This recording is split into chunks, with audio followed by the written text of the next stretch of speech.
কেঠোপা ভালুক। এক ছিল বুড়ো, আর ছিল এক বুড়ি। বুড়ো বুড়ি কিছু শালগম লাগিয়েছিল। ভালুক এসে তা চুরি করে খেত। বুড়ো ক্ষেত দেখতে গিয়ে দেখে কে যেন শালগম উপড়ে চারিদিকে ছড়িয়ে রেখেছে। বুড়ো বাড়ি এসে বুড়িকে সব বলল। বুড়ি বলল, কিন্তু কে এ কাজ করলে? মানুষ হলে শালগমগুলো উপড়ে নিয়ে পালাতো। যত নষ্টের গোড়া ওই ভালুকটারই কাজ। যা বুড়ো, চোরের ওপর নজর রাখিস। বুড়ো একটা কুড়ুল নিয়ে চলল, সারা রাত পাহারা দেবে। বেড়ার পাশে চুপটি করে পড়ে রইল বুড়ো। হঠাৎ দেখে একটা ভালুক এসে শালগমগুলো উপড়াতে লাগলো। তারপর বোঝা করে শালগম নিয়ে বেড়া টপকাতে যাবে, অমনি বুড়ো লাফিয়ে উঠে কুড়োল ছুঁড়ে ভালুকটার একটা ঠ্যাং কেটে নিয়ে লুকিয়ে পড়ল।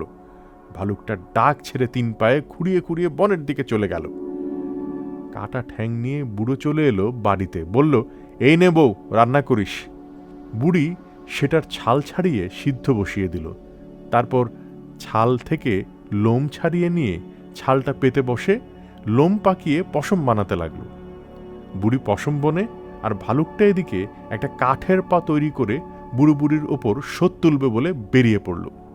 ভালুক হাঁটে, কাঠের পা খটখটায়, নিজের মনে গজগজায়।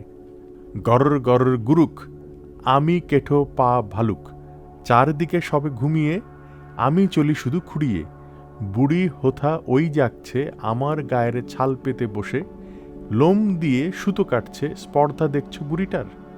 আমারই পায়ের মাংস রাচ্ছে, বসে বসে খাবে বুড়ো তার। বুড়ি শুনতে পেয়ে বলে, বুড়ো, ও বুড়ো, দৌড়টা দিয়ে দে, ভালুক আসছে। ভালুকটা কিন্তু ততক্ষণে ভিতরে ঢুকে গেছে। দরজা খুলে গর গর করে বলল, গর গর গুরুক, আমি কেঠো পা ভালুক, চারিদিকে সব ঘুমিয়ে, আমি চলি শুধু খুঁড়িয়ে। বুড়ি হোথা ওই যাচ্ছে, আমার গায়ের ছাল পেতে বসে, লোম দিয়ে সুতো কাটছে, স্পর্ধা দেখছো বুড়িটার।